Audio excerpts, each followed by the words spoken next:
మా అబ్బాయి విజయం సాధించినందుకు అందరూ వచ్చి కృతజ్ఞతలు తెలియజేస్తారండి. వారికి కృతజ్ఞతలు తెలియజేసిన అభినందనలు తెలియజేసిన వాళ్ళందరికీ కృతజ్ఞతలండి. సాప్ వారికి, ఏపీ పారా స్పోర్ట్స్ అసోసియేషన్ వారికి, మా గ్రామ ప్రజలకి, government of India, sports authority of India వాళ్ళందరికీ కూడా, ప్రెస్ మిత్రులు వాళ్ళందరికీ కూడా నా కృతజ్ఞతలు తెలియజేస్తున్నానండి.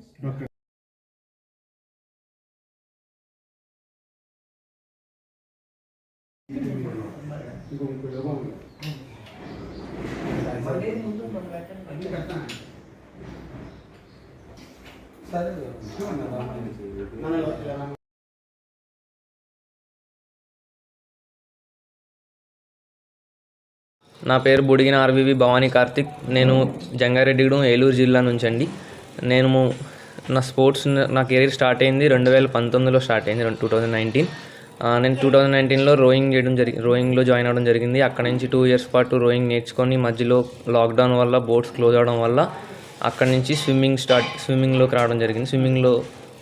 స్విమ్మింగ్లోకి వచ్చిన తర్వాత 2021లో 3 నేషనల్ మెడల్స్, 2022లో 3 నేషనల్, 2023, 2024, 2025 అలా మొత్తం 18 గోల్డ్ మెడల్స్ సాధించడం జరిగిందండి నేషనల్స్లో. ఇంకా 2023 ఈజిప్ట్ కైరోలో జరిగిన సిటీ పారా వరల్డ్ సిరీస్లో కూడా గోల్డ్ అండ్ సిల్వర్ మెడల్స్ సాధించడం జరిగింది. ఇంకా మొన్న 2024లో జరిగిన స్పెయిన్ బార్సిలోనాలో జరిగిన వరల్డ్ సిరీస్లో కూడా ఒక బ్రాంజ్ మెడల్ సాధించడం జరిగింది. మొన్న ఈ మధ్యనే ఏషియన్ యూత్ పారా గేమ్స్ సెలక్షన్ ట్రయల్స్ పెట్టడం జరిగింది. అందులో నేను 6 ఈవెంట్స్లో క్వాలిఫై అయ్యాను. 50 free style, 100 free style, 100 back stroke, 100 breaststroke, 100 fly, ఇంకా 200 IM. దానికి గాను మన దుబాయ్లో యూత్ ఏషియన్ 10 to 24 డిసెంబర్లో యూత్ ఏషియన్ గేమ్స్ జరిగినాయి. అందులో 3 గోల్డ్, 3 సిల్వర్ సాధించడం జరిగింది. 50 ఫ్రీ స్టైల్, 100 ఫ్రీ స్టైల్, ఇంకా 100 back stroke, 3 silver, 100 fly, 100 breast stroke, 200 IMలో 3 gold సాధించడం జరిగింది.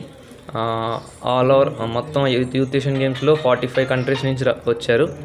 45 కంట్రీస్ నుంచి పార్టిసిపేట్ చేశారు. మన ఇండియా నుంచి 99 అథ్లెట్స్ వెళ్తే 38 మెడల్స్ వచ్చినాయి. 38 మెడల్స్లో 19 మెడల్స్ మన స్విమ్మింగ్కి వచ్చినాయి. ఆ 19లో 6 మెడల్స్ నాకు వచ్చినాయి. ఆల్ ఓవర్ ఇండియాలో మోస్ట్ మెడల్స్ విన్ అయింది మనమేనండి. మా నాన్నగారి పేరు బుడిగిన నాగేంద్ర కుమార్, మా అమ్మగారి పేరు బుడిగిన వెంకటలక్ష్మి అండి. నా స్పోర్ట్స్కి స్ఫూర్తి వచ్చేసి మా నాన్నగారేనండి. ఎందుకంటే గేమ్లో ఎలా అయితే గివప్ ఇవ్వకూడదో, చేయాలి ఎలా అయితే ప్రతిదాన్ని చూసుకుంటూ వెళ్ళాలో, అలా మా డాడీ నా కెరీర్ గురించి ప్రతిదాన్ని చూసుకొని గివప్ ఇవ్వకుండా మా నాన్నగారు చేస్తూ ఉంటారండి. మా నాన్నగారే నా స్ఫూర్తి. ఇంకా మొన్న ఒకసారి యూత్ కూడా మనం యూత్ 17 to 18 years మధ్యలో ఉన్న వాళ్ళకి ఏం చేయాలి, ఎలా ఉండాలి, ఏంటి కరెక్ట్గా ఉండదన్నమాట వాళ్ళ మైండ్ సెట్.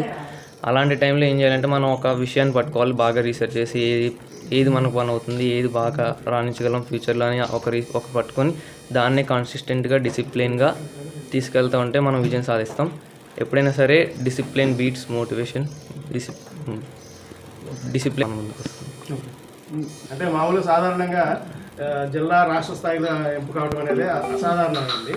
కానీ మీరు రాష్ట్ర స్థాయి, జాతీయ స్థాయి నుంచి ఇంటర్నేషనల్లో కూడా మొత్తం ఇప్పుడు 9 అలా అది ఎట్లా సాధ్యమైంది? మీకు ఎవరు స్ఫూర్తి?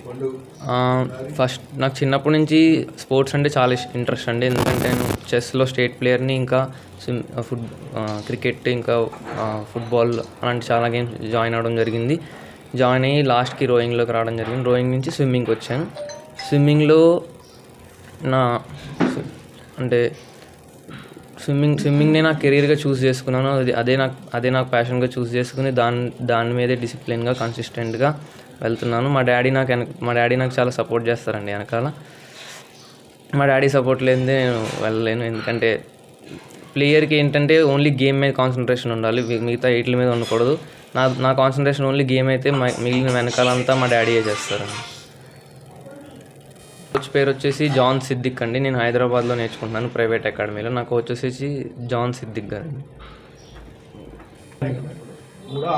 జరిగిన December Asian para youth Asian game 10 to 14 డిసెంబర్లో జరిగిన గేమ్స్లో నేను 3 gold 3 silver టోటల్ 6 మెడల్స్ సాధించడం జరిగింది. 50 ఫ్రీ స్టైల్, 100 ఫ్రీ స్టైల్, ఇంకా 100 backstroke silver medal, 100 breaststroke, 100 butterfly, 200 IMలో గోల్డ్ మెడల్ సాధించడం జరిగిందండి. 99 ప్లేయర్స్ వెళ్ళారు. 99 ప్లేయర్స్లో 38 ప్లేయర్స్కి మెడల్స్ రావడం జరిగింది. అందులో 19 స్విమ్మింగ్కి వచ్చినాయి ఓవరాల్ ఇండియాలో. ఆ 19లో 6 మనకు వచ్చినాయి అండి. ఆ 6 ఓవరాల్ ఇండియాలో ఎక్కువ మెడల్స్ తెచ్చిన అథ్లెట్గా రికార్డ్ క్రియేట్ చేసామండి. మీ గోల్ ఏంటండి? మీ గోల్? నా షార్ట్ టర్మ్ గోల్ వచ్చేసి నెక్స్ట్ ఇయర్ ఆగస్ట్లో జరగబోయే 2026 కామన్వెల్త్ గేమ్స్, నెక్స్ట్ ఇయర్ మళ్ళీ అదే ఇయర్లో అక్టోబర్లో Asian games. Long term goal వచ్చేసి 2028 ఒలింపిక్ మెడల్ అండి. మీకు గవర్నమెంట్ ఏమైనా సహకారం ఇస్తుందా, ప్రోత్సాహం? మొన్న నేషనల్ మెడల్స్ కొట్టిన వీటికి మొన్నటి వరకు హాఫ్ మెడల్స్కి క్యాష్ ఇన్సెంటివ్ ఇవ్వడం జరిగిందండి. ఇంకా గవర్నమెంట్ నుంచే కాకుండా వేరే గో స్పోర్ట్స్ ఫౌండేషన్ అటు సైడ్ నుంచి కూడా మనకి గో స్పోర్ట్స్, ఇంకా ఇండియన్ ఆయిల్ అటు సైడ్ నుంచి మనకి స్కాలర్షిప్ రావడం జరిగింది. మన స్టేట్ స్పోర్ట్స్ అకాడమీ మీకు ఏమి ఇచ్చింది? మన స్టేట్ స్పోర్ట్స్ అకాడమీ ప్రోత్సాహకాలు ఇస్తున్నారు. మన శాప్ చాలా సపోర్ట్ చేస్తుందండి, ఆంధ్రప్రదేశ్ అసోసియేషన్.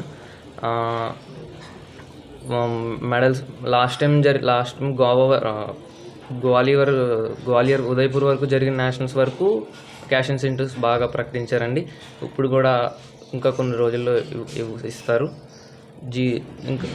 ఇంకోటి ఏంటంటే జీవో నెంబర్ 4లో మన యూత్ ఏషియన్ గేమ్స్కి ఎటువంటి క్యాష్ ఇన్సెంటివ్స్ లేవండి. ఢిల్లీ గవర్నమెంట్లో యూత్ ఏషియన్ గేమ్స్కి గోల్డ్ మెడల్కి, సిల్వర్ మెడల్కి క్యాష్ ఇన్సెంటివ్స్ ఉన్నాయి, బ్రాంజ్కి. మన ఆంధ్రాలో అయితే అలాంటి ఏమన్నా ఓవర్లుక్ అయ్యారేమో అని నేను అనుకుంటున్నాను. ఎందుకంటే ఇప్పుడు మన జీవో నెంబర్ 4 చాలా బాగుందండి. ఎందుకంటే ఏషియన్ గేమ్స్, కామన్వెల్త్, ఒలింపిక్స్లో కొట్టిన వాళ్ళకేమో మంచి సపోర్ట్ దొరుకుతుంది.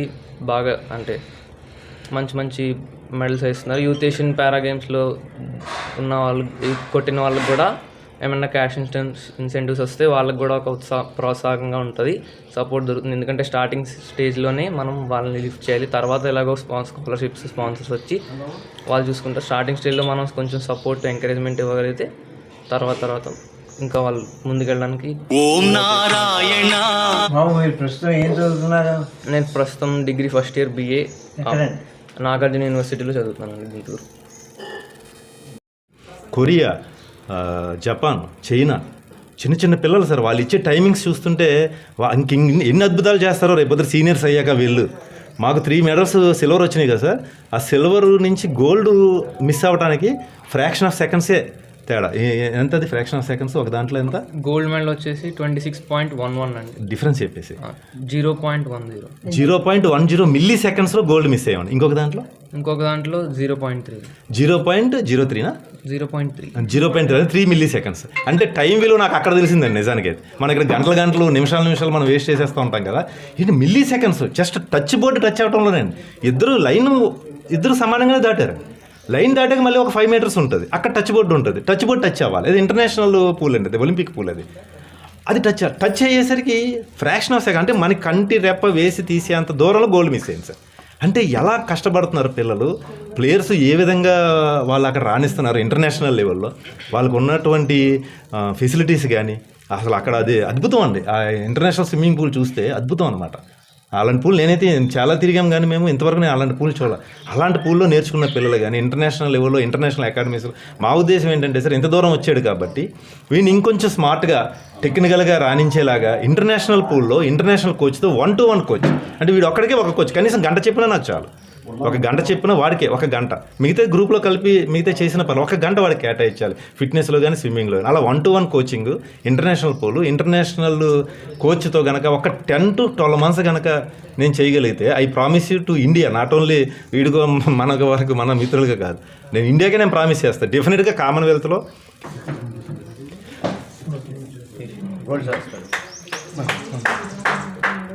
బాబు ఇప్పుడు నీ స్టడీస్కి ఏమైనా అంతరాయం వస్తే ఏం చేస్తున్నారు? ఇప్పుడు ఫారిన్ కంట్రీస్కి వెళ్ళాలి, ఇప్పుడు స్టడీస్కి ఏం చేస్తున్నారు? నేను ఇంట్లోనే చదువుకుని డైరెక్ట్ ఎగ్జామ్. డైరెక్ట్ ఎగ్జామ్ తర్వాత యూత్కి ఈ క్రీడాకారులకి